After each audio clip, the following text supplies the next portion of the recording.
Crime का Udham Singh Nagar police ने किया बड़ा खुलासा। जी हां, आपको बता दें कि उधम सिंह नगर के केला खेड़ा में डबल मर्डर मिस्ट्री से पुलिस ने पर्दा उठाते हुए मामले का खुलासा किया है। हत्या कर शवों को काट कर नदी में फेंकने के मामले में पुलिस ने 2 आरोपियों को गिरफ्तार किया है। हत्या का कारण पारिवारिक रंजिश और जमीनी विवाद बताया जा रहा है। पुलिस ने आरोपियों को निशानदेही पर नदी से कुल्हाड़ी, एक चापड़ और 2 छत विक्षत मानव अंग बरामद हैं। आरोपियों को कोर्ट में पेश करने की कार्रवाई की जा रही है। आपको बता दें कि केला खेड़ा थाना क्षेत्र में बहने वाली बौर नदी से महिला और पुरुष के कटे हुए अंग मिले थे। हत्याकांड में पुलिस ने 2 आरोपियों से घटना में प्रयुक्त धारदार हथियार भी बरामद किए गए हैं। मामले के खुलासा करते हुए एसएसपी मंजुनाथ टीसी ने बताया कि 7 जून को केला खेड़ा थाना क्षेत्र स्थित बौर नदी में 2 लोगों के कटे हुए मानवांग बरामद हुए थे।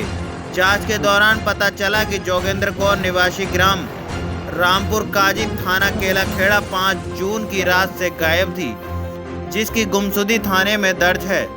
नदी में तलाशी के दौरान मृतका के कपड़े और मानवांग बरामद हुआ है, जिससे उसकी पहचान हुई है, जबकि मानवांग की पहचान के लिए टीम को लगाया गया है।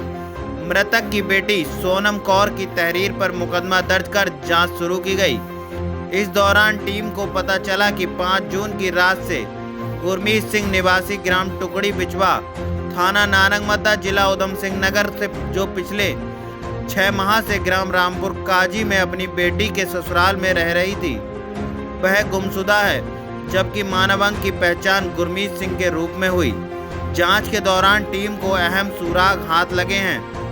शक के आधार पर धर्मेंद्र और गुरुदेव को हिरासत में लिया गया है। दोनों आरोपियों ने पूछताछ में बताया कि मृतका जोगेंद्र कौर अपने लालच के चलते अपनी ही बीरदारी के लोगों की जमीन गिरवी रखकर उस जमीन को गैर धर्म के व्यक्ति को दे दी थी और उस व्यक्ति के साथ उसके गलत संबंध थे, जिस अदारी के बदनामी हो रही थी। इस बात से नाराज दोनों आरोपियों ने उसकी हत्या की योजना बनाई, जिसकी जानकारी मृतक गुरमीत को भी थी, लेकिन गुरमीत द्वारा हत्या की बात पुलिस को बताने की धमकी दी जा रही थी। 5 जून की रात को पहले दोनों ने मिलकर गुरमीत की गला दबाकर हत्या की। उसके बाद उन्होंने जोगेंद्र कौर को भी हत्या कर दी। दोनों के शवों को काट कर नदी में फेंक दिया।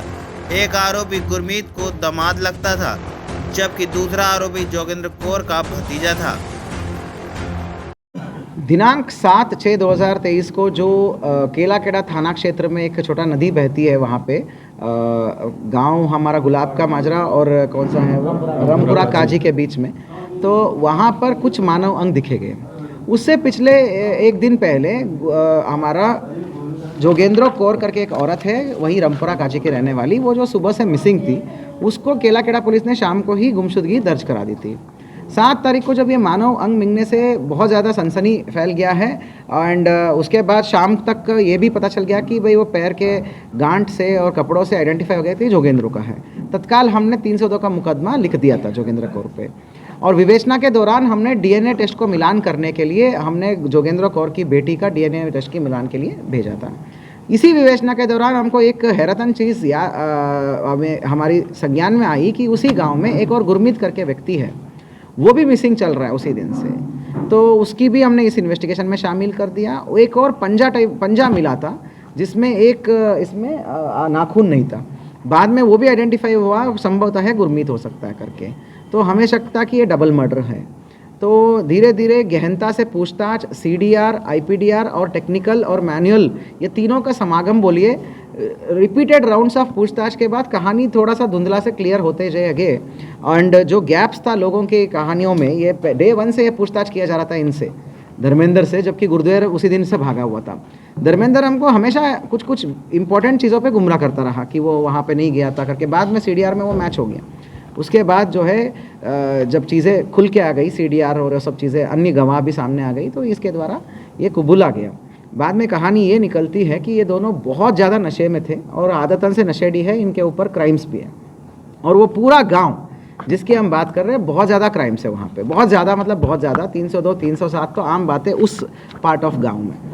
तो इनका हमेशा ये था कि भाई इनको तो कोई कुछ नहीं देता था, लेकिन गुरमीत को इन्होंने 3,000 रुपये दे रखे थे कि उसके बदले में एक कुछ कार्ट्रिज ले आओ और तमंचा के लिए करके। हुआ क्या, कई दिन पहले पैसे दिया था, वो तो दारू पी गया उस पैसे का, उल्टा कुछ भी नहीं लाता था। उस दिन भी दिन में इनके बीच में हॉट टॉक हुई कि भाई तो आज तो तुम जाके लेके ही आना कुछ कारतूस हमारे लिए करके, हमें कुछ काम के लिए चाहिए। उस दिन भी वो दारू पी के आया गुलाब का मजरा से, तो इनकी हॉट टॉक हो गई नदी किनारे में। तो गुरमीत जो है पतला दुबला था, उसने ये बोला कि तुम क्या करोगे, तुम लोग, तुम दोनों क्या मार दोगे मुझे, मैं तो रिश्तेदार हूँ तुम्हारा ये खबर के। पर इनकी इतनी नशा थी कि इन्होंने एक गमछा में ऐसे पकड़ के इसका गला घोटा तो वो मर ही गया। तब उनको रियलाइज़ हो गया कि हमने तो बड़ा क्राइम कर दी। तो उसके बाद वहीं पे जंगलात में झाड़ियों में लाश छुपाया इन्होंने, फिर घर गए, खाना खाए, फिर अच्छे से प्लान बनाया। अब हमने एक मर्डर करा, अब हम जोगेंद्र को भी निपटाते हैं करके। अब जो जोगेंद्र कैरेक्टर है ना, जो ये हमारी महिला है, वो बहुत समझदार और सुलझी हुई और अमीर उस गांव के लिहाज से ठीक थी, मेहनत मजदूरी करती थी, कोई उल्टी आदत नहीं थी, क्योंकि परिवार में ऐसा कोई क्रिमिनल्स वाला थी नहीं, एक ही लड़की थी जिसको शादी करके भेज दिया था। तो इसी के खानदान में जिसके घर में भी प्रॉब्लम होता था, ये उसको पैसे देती थी और बदले में उनकी ज़मीन गिरवी पे रखती थी। ऐसा करते करते विगत कई सालों से इन्हीं के रिश्तेदारों की, मैक्सिमम रिश्तेदारों की छोटी छोटी टुकड़े उसने ज़मीन को गिरवी पे ले लिया है, और रहती अकेली थी, उनकी बेटी का शादी कहीं और करा था। इनकी खानदान में जोगेंद्र को लेके बहुत ईर्ष्या था कि भाई हमें जब भी प्रॉब्लम होती है पैसे देती है और बदले में ये ले लेती है करके। सबके ज़मीनें गिरवी रखी थी, किसी का भैंस ले लिया, किसी का वो ले लिया, गाय ले लिया, ये ले लिया, ज़मीन वमीन प्रॉपर्टी मकान सब कुछ गिरवी पे लेती थी, पैसे देती थी। तो बेसिकली इकट्ठा करती थी, लैंडलॉर्ड टाइप। तो उस बात को लेके इनके ये जो क्रिमिनल्स है ना, इनकी खानदान में ये जमती नहीं थी ये बात। जोगेंद्र से पहले से ही नफरत था। उस दिन रात को इन्होंने डिसाइड किया कि एक तो कर लिया, अब आज जोगेंद्र को भी निपटाते जाके। तो 10:30 बजे के आसपास गए, बुआ थी, इसके खुद की बुआ थी वो। तो बुआ चलो 1 मिनट खेत में चल के आते हैं, वहाँ पे कुछ दिखाना है तुमको करके। तो उसने गई और जैसे ही वह 4 कदम आगे चली, फिर उसको भी गला घोट दिया इन दोनों ने। फिर दोनों गाड़ियाँ इकट्ठा करा, दोनों लोगों ने दोनों बॉडियाँ इकट्ठा करा पानी में बहाव में, पानी का लाश का बोझ हल्का हो जाता है, तो सीधे पानी रास्ते 1-2 किलोमीटर आगे चले, फिर बॉडी को किनारे करा और ये आरी पटल और क्या बोलते हैं कुल्हाड़ी से कई सारे टुकड़े करे इन्होंने, कई सारे टुकड़े करे, वहाँ पे डिस्पोज ऑफ करके आ गए। जो अदृष्ट बताया था, हमको कुछ टुकड़े तो मिले और 6 दिन बाद भी हमको और कोई टुकड़े नहीं मिले हैं। इस प्रकार जो है ये घटना जो है बहुत ही दुर्भाग्यपूर्ण है और मानव दिमाग का बर्बरता को भी दिखाता है, बहुत ही दुर्भाग्यपूर्ण है।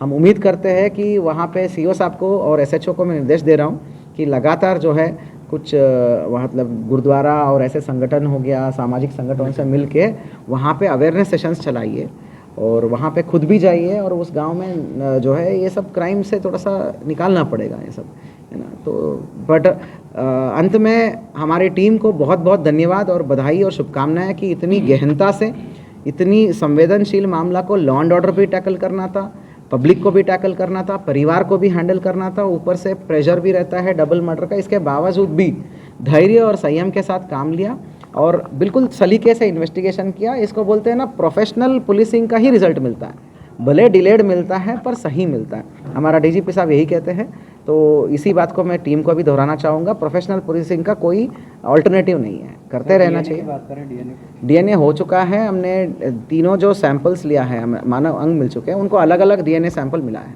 और उसका मिलान हम गुरमीत का एक बेटा एक बेटी और जोगेंद्र को एक बेटी के साथ मिलान कर रहे हैं। वो इन्वेस्टिगेशन का पार्ट है। आइडेंटिफिकेशन तो परिवार वालों ने कर भी दिया, पर इन्वेस्टिगेशन के मजबूत साक्षी के लिए हम डीएनए मिला रहे हैं। तो टीम को 2000 रुपये का cash reward and SP crime साहब जिसको भी चुनेंगे हम उनको मैन ऑफ द मंथ का इसके लिए करेंगे। टीम को बहुत अच्छा रिवॉर्ड है। सर इसमें कम समय तो काफ़ी लगा होगा इन लोगों को, क्या किसी को दिखाई नहीं दिया था उसमें? देखिए वो समय ज़्यादा लगा नहीं, रात को 10 बजे का वारदात है, सुबह 5 बजे तक इनको 7 घंटे का टाइम था और नदी तो इतनी फोर्स से बह रही थी, इनको तो काट के नदी में ही तो डालना था, लास्ट में काट के नदी में ही तो डालना था। और वो वहाँ पे गांव में जाएंगे आपको विश्वास हो जाएगा कि हार्डली 50 मीटर दूर में है वो नदी, बहुत ज़्यादा दूर नहीं है नदी। आज वो नदी इतना बड़ा भी नहीं है कि भाई नाव लेके उतरना पड़ता है, आदमी उतर सकता है, मतलब यहाँ तक आता है छाती के अंदर। छोटी नदी है वो और अच्छी बहाव की नदी है। इनका तो दिन रात का वो रिश्ता है वहाँ पे, मतलब दिन रात जाते रहते हैं वहाँ पे, तो इनके लिए तो रेडीमेड प्लेटफॉर्म है वो उसके लिए। क्या क्या आपसे बरामद हुआ? देखिए वो 2 टांग है और एक पंजा है और कुछ अन्य मानव अंग है जो विभिन्न पार्ट्स का है, जो अभी इनके हिसाब से बरामद हुआ है। ठीक है, अब हमें भी उम्मीद कम है कि भविष्य में कहीं और यूपी के क्षेत्र में हमने पत्राचार करके रखा है, कहीं और मानव अंग बंद होता है तो उसको भी हम बरामद करके इसमें DNA अगर मिलान कराना है तो करा देंगे।